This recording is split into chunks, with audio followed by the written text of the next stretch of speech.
Ce indicator avem în față? Curbă la stânga. Greșit!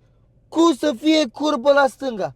Este succesiune de curbe periculoase la stânga. Mă, ce ți-a dat ție Hai, permisul? bă, tată, Ce ți-a dat lasă-mă. ție permisul? Eu nu știu cum ai luat orașul ăla, l-ai luat din noroc.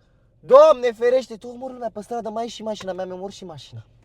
Îți mai pun o întrebare, fii atent, la asta să răspunzi neapărat corect, dacă mai vrei mașina.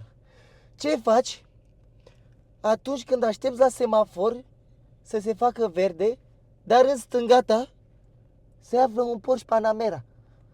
Păi nimic, ce să fac? Cum, bă, să nu faci nimica? Ce mașină avem noi, tati? Logan. Asta ce mașină e? Nu mai răspunde, că am văzut că nu știi.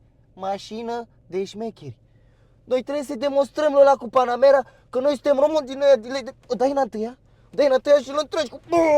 Și dacă face figură la tine și te claxonează, cobor la el și îl și dai, mă, dă-l, Doamne, iartă-mă, să Tata. nu faci numele de râs. Tată, uite ce avem în stânga. Ce avem, tati? E un Porsche Macan. Poși măcar, dă una întâia! Voi, dai, Poși, bă! Mâna de mână! Pe tati, dai!